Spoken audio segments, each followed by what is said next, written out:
Welcome to Beyond the Balance Sheet, the podcast that helps advisors, clinical professionals, and affluent families understand the complexities of issues related to our mental, physical, and emotional well-being. Our co-hosts, Arden O'Connor and Diana Clark, will interview a series of guests on a range of topics, providing informative content and practical tools for professionals and families to consider. Here are your hosts, Arden and Diana. Hi, and welcome to an episode of Beyond the Balance Sheet podcast. Today's guest is Eva Wathén, the co-founder of Brave Motion, a third-generation family business owner, board member, and advisor. She has the Advanced Certificate of Family Business Advising from the Family Firm Institute. She is a certified executive coach, acts as a mediator, and steps into places that many people don't like to go to, which is the intersection of family and family business. She holds a couple of master's degrees, one in applied psychology and the other as a business administration. So welcome, Eva. Thank you for joining us today. Thank you, Diana. It's a pleasure to be with you today. I'm honored. Oh, nice. So I perused your website and a few of the articles that you have co-authored or at least sponsored. And one of the things that I loved in your website was the expression of crazy about organizational culture. Tell us why and why you were brave enough to put that on your website, because I loved it. Well, thank you for asking that. I really think that it all falls or it all thrives with the culture, because there is this saying that culture eats a strategy for breakfast.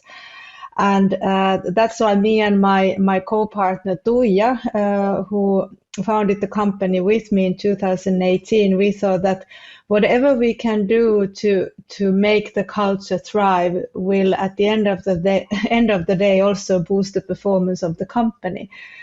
And we see the gap of these two so many times, because for us, culture is anything that, you know, what we do when we believe that nobody's watching. And many times we probably say things that are different from what we do in practice. So we think it's just so exciting with culture. It all falls, so it all thrives with it. That's how we see it.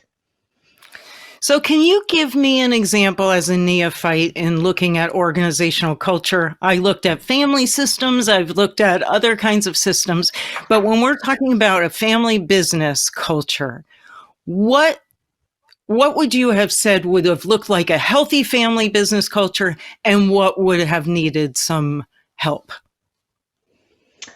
Okay, in order to answer that, I think I have to explain the framework we are using. We are using a Denison consulting framework, which is basically based on four different aspects. The first of all is the direction, the mission of the company, how clear that is for all the owners, or not, how clear it's not. And then it's all about the consistency. What are the structures, the processes, the policies, the values that we have in place? A third element is involvement. How do we get people excited? How do we get them to work together? What kind of roles are defined? How do we cooperate together? And then the fourth element is all about the external focus. It's all about customers, our partners, the people we work with. And if you use these four dimensions and look at the family businesses, well, it can be gaps, or it can be good things in any of these elements. So I usually take an example that if you look at the normal startup, they usually have a very strong external focus on customers. They have a very strong growth mission. They really want to, they want to grow rapidly, and but probably there is less focus on structures, processes or the roles of the people are not as well defined. But then when you look at the family businesses, it might be vice versa. So it might be that there is too much internal focus. There is not that much eagerness probably to grow. The roles are very stagnant, or they are on top of each other. So the challenges are very different from startups. And what I very often find with Tuija in the family businesses that we work with, that the readiness for change might be lacking. Because the traditions and norms and the legacy that they want to keep up with is probably putting a little bit of break to the performance of the family business. Mm-hmm. Mm-hmm. So when you're called in a hypothetical situation, what techniques and tools do you use to help businesses uncover all of those things that you mentioned, those domains? What are the tools and techniques you use? The tools are so many, but first of all, most of our clients are in fact family businesses because of our backgrounds. It's an how would you say? It's an arena that we find easiest to work with. It's a challenging arena because family business, it's a lot of emotions involved as well. But the tools that we typically look at in the very beginning is, well, whatever material is available, the strategy, the articles, the family history, and then we also almost always we try to use a genogram, a kind of a family tree of the whole business, going at least 3 generations behind. We always do interviews with key people. We can also do interviews with focus groups. We can also use ethnography, doing observations. We could be sitting in the boardroom and just like a fly on the wall, just watching what is exactly happening. What are people saying? And what are they actually showing in their body language? So it's pretty interesting. You get a lot of information just by being there in the background and just by doing desk research. And yeah. Being what the proverbial fly on the wall, so to speak, really learning about. Yes. You're learning both, I would imagine, in this information gathering, a lot about the family separate from the business and the family business and where they kind of intersect, right? Yeah, that is true. Yeah. And usually the intersections are the hardest one, especially if you know, there is this very famous framework of 3 circles where family, business, and ownership collide. And if the family is fairly small, it's very typical that the roles of owners, the role of a business CEO, and the role of a family head can be you know, it can be the same person.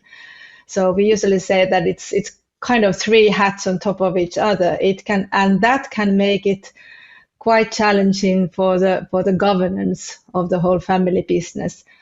How are you dealing with your family, and what is the role you are taking in the boardroom, for example? And that is exactly the work we do, trying to make these people to understand that the way they operate in different arenas, it has to be different also. Well, it has to be different when they operate in different arenas. So I can imagine that each role has that different hat. And I can almost see people saying, okay, I'm putting on my mother hat now, not my business hat.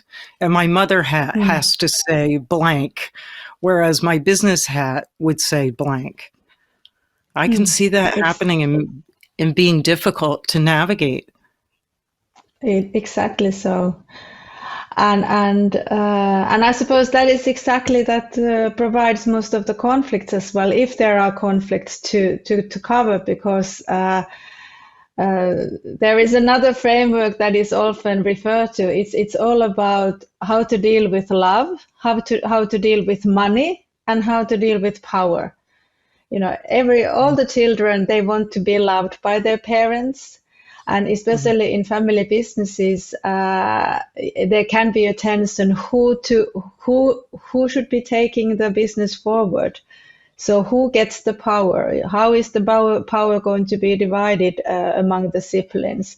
And thirdly, the money. I mean, if not all the family members are working in the business and some are, what is their right for dividends? And these are very, very interesting talks when you get to do them with family business owners. I can imagine it gets very sticky. So one of the things I noticed on your website also was the use of Bowen's triangle system, Bowen Family Systems work. Can you talk to us a little bit about how triangles can work in a family business system, or when would we use sort of a family systems model of encouraging direct speak as opposed to bringing in that third person? Does that come up a lot? Well, the triangle comes especially with us, or there is a risk that when we go in as a consultant or go in as a coach, a group coach or a team coach, that the conversation, there is usually a discussion deficit of some kind, and that there is a risk that instead of talking directly, there is a triangling process where people start talking through us instead. But we are very aware of that. And like last week, we had an evening session with a bigger family, and every time we meet, we kind of sense that there is some tension in the room, and there is a slight eagerness to get the conversation going through us instead of talking to another family member who's just sitting beside you. So in that sense, triangling especially it's something that we need to be very careful about when we go in as consultants and coaches. And it's very typical. It's much easier to talk to a stranger than talk to your family colleague. It's true, isn't it? Can you take us through an example where you were retained and you went through your process and attained the goal at the end? What would have been the goal, and how did you get there? Well, first of all, our assignments are very different from each other, and it's not always that there is a conflict. I could take an example, for example, an example of a family with some 100 owners. It's a very big family, and what they had done already within the family was that they had defined their vision, owner's vision for the family and for the business. But what they wanted us to do was to initiate further discussions on how this vision was understood by all of the family members. So the idea was to empower as many family members as possible in a family meeting. And the time we were given was fairly scarce. I think it was one evening, and it was 100 participants. But we managed to do it, and so it was a facilitation process the whole evening. But it was very successful, and people felt that they could they got their sense of understanding. There was some unity, and people were very happy that they were given this opportunity to continue the discussions. And it went so well that 1 year later, this is typical also, we don't have many clients in numbers, but the numbers come in the duration of the processes. So we were called back after 1 year, and then the same family, they wanted to understand what exactly was the purpose of their business. And this is really a long-lasting business. So this was very, very interesting. And you were asking about the tools earlier. So we used a genogram. We used the family history. And what we did was a time travel from the year the company was founded, which was in 19th century. I think it was 1850 or something.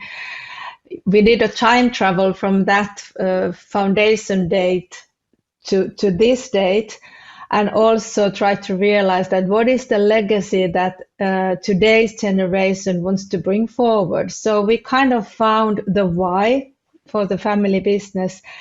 And this was exactly during a period when COVID hit the world. So it was in the beginning of 2020, and it was a lot of workshops, and we had to turn these all into digital mode, which was quite interesting. But we made it a success. We ran the workshops in a digital mode. I think it was 5-6 workshops. And then the last workshop was for the next generation. And they kind of, it was their bolt on the coffin and said that this is it. This is a good legacy. This is the why for us as well. This is what we buy in as well. So that was a very, very nice process with a lot of owners. That why, I don't think a lot of businesses ask the why. They ask the how, they talk about their vision of what they want, but maybe the why doesn't get discussed, particularly in family businesses. It is because it's always been. And I think I would imagine that process of uncovering the initial why is really valuable as a legacy for the next gen members as well. Yes, indeed it is.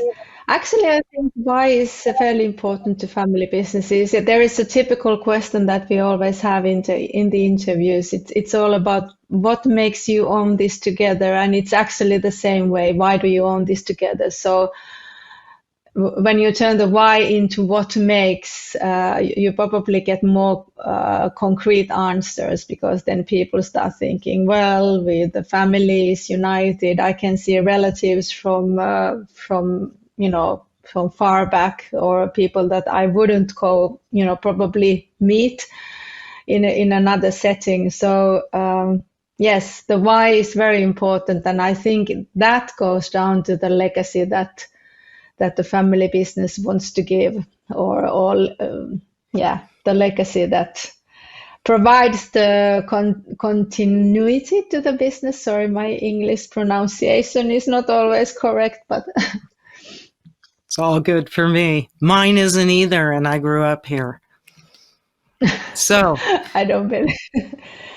I want to ask you a question. In your bio and in our conversation, we've talked about you are also a member of a business that is family owned, correct? Oh yes, very much so. So I'm a third generation representative in a Finnish family business, which is over 100 years old. So I'm currently sitting in the board. I've been working, I've had an operative role as well in the management. I was a chairwoman also at some point of time. And now we have an independent chairman and also an independent CEO. And it's slightly exciting for us at the moment, because we are having an IPO process going on, so initial public offering. And so the idea is that we are going public, part of so we are diluting the family ownership slightly, but it's historical moments that we are living in our family business, which is, very exciting. And was that an easy decision for your family business to make? Was it a smooth transition to internal family owned into an IPO? Yeah. I probably cannot answer, but because it's still going on. So yeah, it's still going on. Got it. Yeah, it's still going on. So I have to. My lips are sealed. Lips are sealed. Okay.